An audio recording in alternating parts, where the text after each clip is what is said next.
It was a gloomy, rainy day, the kind of day where the sky is a blanket of gray, and the rain seems to fall endlessly, creating little rivers along the sidewalks and making everything look dreary. Sally and I were stuck inside. The rain had trapped us in our house, and we were running out of things to do. We had watched all the cartoons, every single one, from the funny ones to the ones that made no sense at all. We even got tired of our toys. The blocks, the dolls, the cars, they all seemed boring now. What can we do now? Sally asked, her voice tinged with desperation. I asked Sally. She just sighed. It was a deep, heavy sigh that seemed to echo the gloominess outside. We were bored out of our minds. The kind of boredom that makes every minute feel like an hour. I stared out the window. The raindrops raced each other down the glass, but it wasn't enough to keep my interest.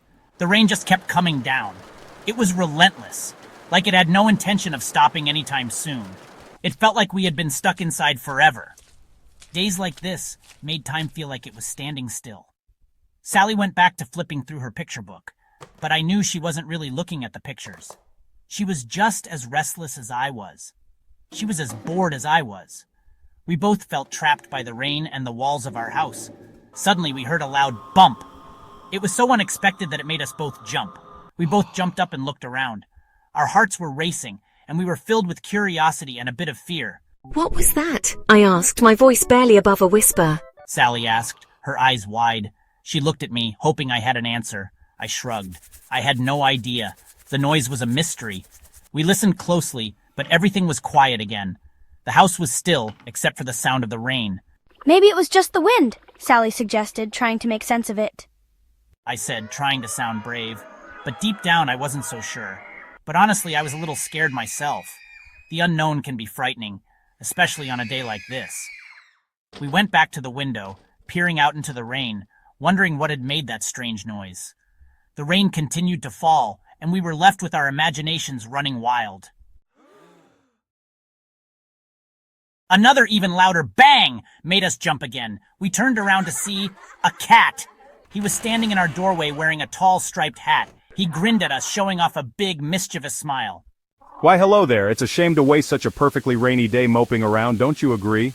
Sally and I just stared at him. We had never seen a talking cat before. Who are you? I finally managed to ask, my voice a little shaky.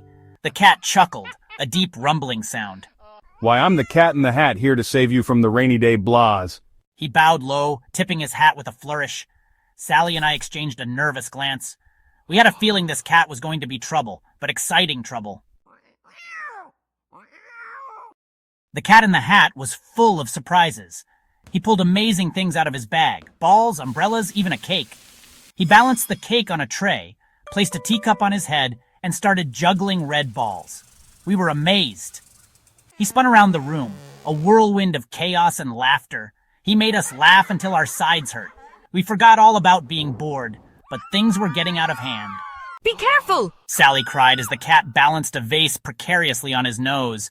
We knew our mom wouldn't be happy if he broke anything, but the cat just winked, his grin widening. Don't worry, little ones, I have everything under control. He didn't. The vase wobbled, then crashed to the floor. Luckily it didn't break, but our hearts were racing. This was fun, but it was also a little scary. Suddenly, a voice interrupted the chaos. "Stop this at once. You'll get us all in trouble." It was the fish, swimming frantically in his bowl. He always worried about everything. The cat just laughed at the fish's worries.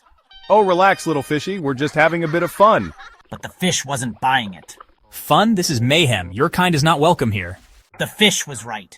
The living room was a mess, and the noise was deafening. We started to feel a little bad. We knew our parents wouldn't be happy about this. Don't listen to him. I whispered to Sally. This is much more fun than being bored. She nodded, but I could see the worry in her eyes. We were in way over our heads. And then, things got even crazier. The Cat in the Hat opened a box and two strange creatures popped out. They were blue and furry, and they had mischievous grins just like the cat. He called them Thing 1 and Thing 2. Thing 1 and Thing 2 were like little whirlwinds of energy. They zoomed around the house, knocking things over and making a huge mess. They even flew kites inside the living room. "This is too much!" Sally cried, trying to dodge a flying kite. I had to agree.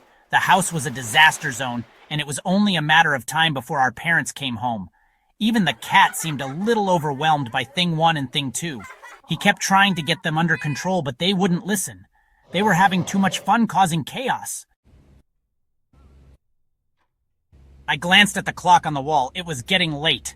The cat! We have to clean up. Our parents will be home soon. I said, my voice panicked. The cat looked at the mess and then at the clock.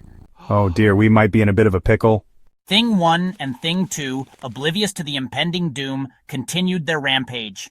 They were now balancing the fishbowl on top of a stack of books. We're doomed! Sally cried, burying her face in her hands. The cat, however, surprised us. He clapped his paws together, a determined look on his face. No time for despair. We need to clean up, and clean up fast. The Cat in the Hat pulled out another amazing gadget from his bag. A cleaning machine.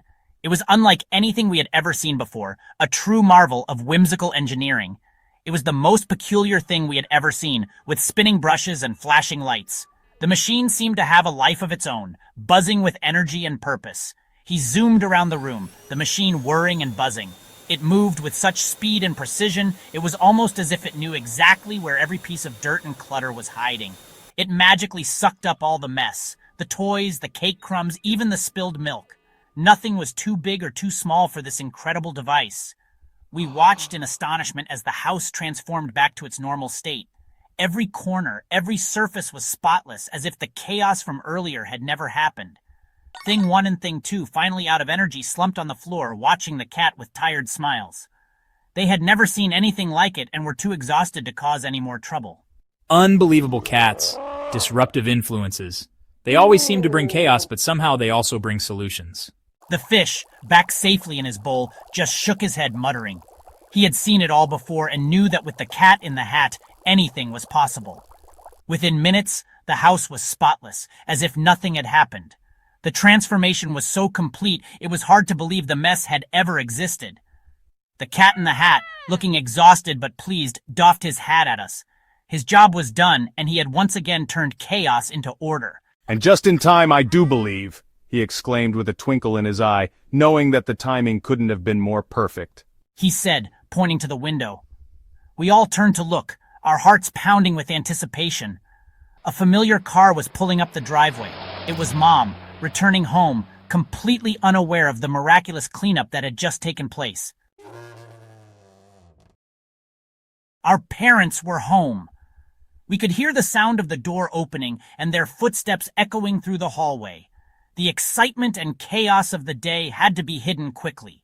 We quickly shut the door behind the Cat in the Hat, our hearts racing. We had to make sure everything looked normal. He gave us one last wink and vanished into thin air, leaving behind a trail of magic and mischief, just as mysteriously as he had arrived. It was as if he was never there, but the fun and chaos he brought were unforgettable. What were you two up to? Our parents' voices were filled with curiosity and a hint of suspicion. Our dad asked, looking around the suspiciously clean house. It was too clean, almost as if nothing had happened. We exchanged a mischievous look, trying to suppress our giggles. The secret was ours to keep. Oh, nothing much. We replied nonchalantly, hoping they wouldn't press further. We didn't tell our parents about the Cat in the Hat, the whirlwind of fun he brought, or Thing 1 and Thing 2, or the crazy mess, or the miraculous cleanup that followed. It was our little adventure. It would be our little secret. A magical day that only we would remember. After all, who would believe us? The story was too fantastical to be true. That night, lying in bed, we could still hear the cat's laughter echoing in our ears. The memories of the day's adventures played like a movie in our minds. Even though it had been a crazy day, we were kind of sad to see him go. His presence had brought so much joy and excitement. We knew we would never forget our adventure with the Cat in the Hat. It was a day that would stay with us forever. It was the most fun we had ever had on a rainy day, the kind of fun that turns an ordinary day into an extraordinary memory.